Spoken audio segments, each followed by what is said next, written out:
ஆண்டவராகிய இயேசு கிறிஸ்துவின் நாமத்தில் வாழ்த்துக்கள். இந்த நாளிலும் அப்போஸ்தல நடபடிகள் 17வது அதிகாரம் 1ஆம் வசனத்திலிருந்து 9ஆம் வசனம் வரையிலும் நாம் கற்றுக்கொள்ளப் போகிறோம். சமாதானம் பண்ணுகிறவர்கள் என்கிற தலைப்பின் கீழாக இந்த செய்தியை நாம் கற்றுக்கொள்ள முடியும்.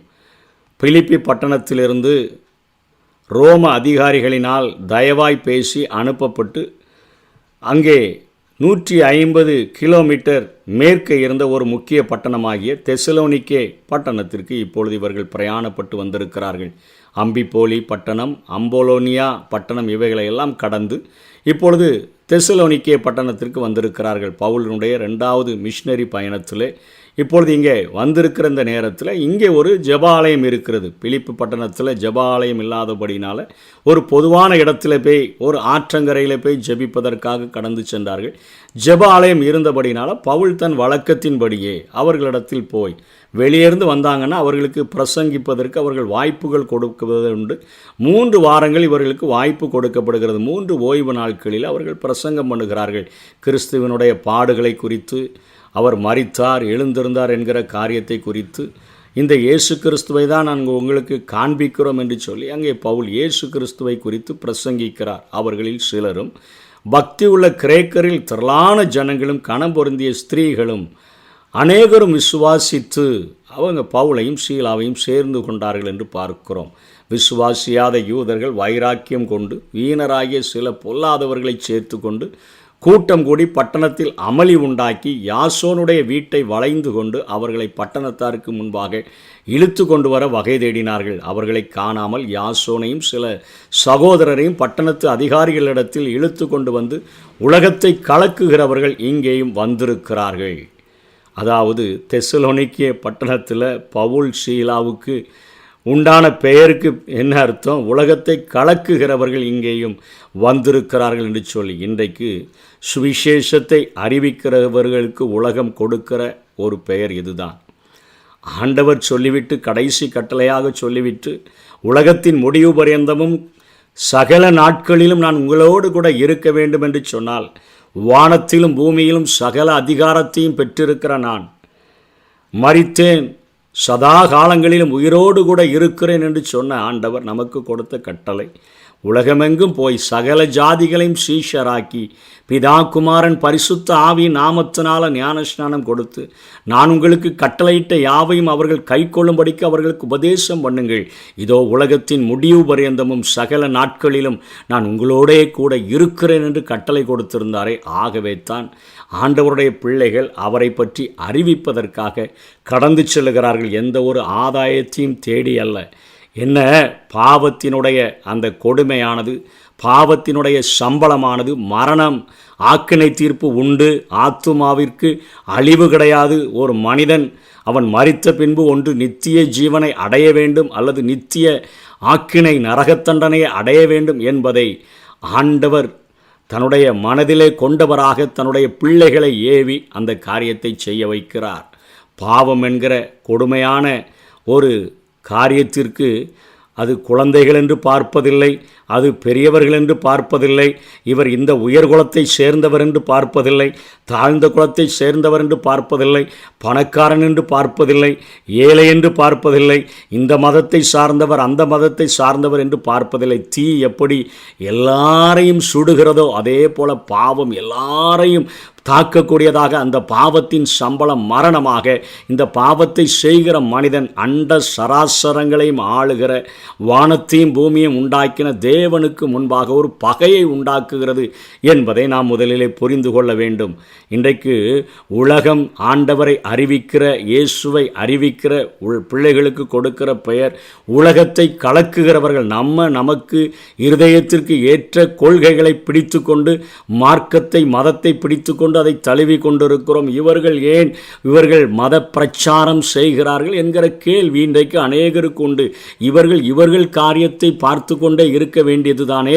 இயேசு இயேசு என்று சொல்லி கிராமங்களிலும் இங்கே பட்டணங்களிலும் அவர்கள் ஆஸ்பத்திரிகளிலும் மற்ற எல்லா காரியங்களிலும் அவர்கள் அறிவித்து கொண்டு ஒரு சேவைகளை செய்து கொண்டு வருகிறார்களே. ஏன் இப்படி செய்கிறார்கள் என்று அநேகருக்குள்ளாக இப்படிப்பட்ட வேதனைகளான காரியங்கள் உண்டாவதுண்டு. ஆனால் மனிதனுடைய ஆத்மாவை குறித்து இயேசு கிறிஸ்து திரளான ஜனங்களை கண்டு அவர்களை மேலே மனதுருகினது போல ஆண்டவருடைய பிள்ளைகளுக்கு ஜனங்களை குறித்து உண்டான ஒரு மனதுருக்கம் அவர்களுக்கு பாதிக்கிறதுனால இவர்கள் நரக தண்டனைக்குள்ளே போய்விடக்கூடாது என்பதற்காகத்தான் இயேசு கிறிஸ்துவை குறித்து பிரசங்கிக்கிறார்கள். என்ன செய்கிறார்கள்? மனிதனுக்கும் தேவனுக்கும் நடுவாக ஒரு பகையை நாம் செய்கிற பாவங்கள் உண்டாக்கி விடுகிறது. ஒரு மதில் போல அது எழும்பி நிற்கிறது. நம்முடைய முகங்களை தேவன் பார்க்க முடியாதபடி அது மறைத்து விடக்கூடியதாக இருக்கிறது. நம்முடைய அக்கிரமங்களே நமக்கும் தேவனுக்கும் நடுவாக ஒரு பிரிவினையை உண்டாக்குறது. இந்த பிரிவினையை மாற்றி வேதம் சொல்லுகிறது, ஆண்டவரை அறிவிக்கிற பிள்ளைகளை சமாதானம் பண்ணுகிறவர்கள் என்று சொல்லி. மத்தேயு 5வது அதிகாரம் 9ஆம் வசனத்திலே மலைப்பிரசங்கத்திலே இயேசு சொல்லுகிறார், சமாதானம் பண்ணுகிறவர்கள் பாக்கியவான்கள், அவர்கள் தேவனுடைய புத்திரராய் இருக்கிறார்கள். தேவனுடைய புத்திரராய் இருக்கிறவர்கள், தேவனுடைய பிள்ளைகளாய் இருக்கிறவர்கள் இந்த காரியத்தை, மனு குலத்தை இயேசு கிறிஸ்துவுக்கு நேராக திருப்பி உன்னுடைய எல்லா பாவங்களும் இயேசு கிறிஸ்துவின் இரத்தத்தினால அது செவேரென்று இருந்தாலும் பஞ்சை போல வெண்மையாக கழுவப்பட்டுவிடும். உன்னுடைய பாவங்களை மன்னிப்பதற்கு ஒரே ஒருவரிடத்தில் தான் அதிகாரம் இருக்கிறது என்பதை சொல்லிக் கொடுத்து அந்த பகையான தேவனிடத்தில் இயேசு கிறிஸ்துவின் மூலமாக, இயேசு கிறிஸ்துவினால் நீதிமானாக்கப்பட்டதன் மூலமாக கைபிடித்து கொடுத்து ஒப்புரவாக்குகிற ஒரு ஊழியத்தை, சமாதானம் பண்ணுகிற ஒரு ஊழியத்தை அவர்கள் செய்கிறார்கள் என்று சொல்லித்தான் வேதம் நமக்கு கற்றுக் கொடுக்கிறது. இதனை அருமையாக பவுல் அப்போஸ்தலன் தன்னுடைய நிருபத்தில் 2 கொரிந்தியர் 5வது அதிகாரம் 18 20 வரையிலும் கொரிந்து சபைக்கு எழுதும் பொழுது எழுதுகிறார். அவர் தேவனை பற்றி எழுதுகிறார், இயேசு கிறிஸ்துவை கொண்டு நம்மை தம்மோடே ஒப்புரவாக்குதலின் ஊழியத்தை எங்களுக்கு ஒப்பு கொடுத்தார். நீங்கள் அங்கங்கே அடிக்கிறீங்க, சட்டையை கிழிக்கிறீங்க, காவலில் போடுறீங்க, ஏயா ஊராக வந்து பிரசங்கம் பண்ணுறீங்கன்னு கேட்குறீங்க. எங்களுக்கு ஒரு வேலை இருக்குதுப்பா, எங்களுக்கு ஒரு பணி கொடுக்கப்பட்டிருக்கிறது. அந்த பணிக்கு பேர் சமாதானத்தின் ஊழியம் அல்லது ஒப்புரவாக்குதலின் ஒரு ஊழியம் எங்களுக்கு கொடுக்கப்பட்டிருக்கிறது. அது என்னவெனில், தேவன் உலகத்தாருடைய பாவங்களை எண்ணாமல் அந்த பகையை மறக்கணும்னு சொன்னால் கிறிஸ்துவுக்குள் அவர்களை தமக்கு ஒப்புரவாக்குதலின் உபதேசத்தை எங்களிடத்தில் ஒப்புவித்தார். அந்த ஒப்புரவாக்குதலின் உபதேசம் என்ன?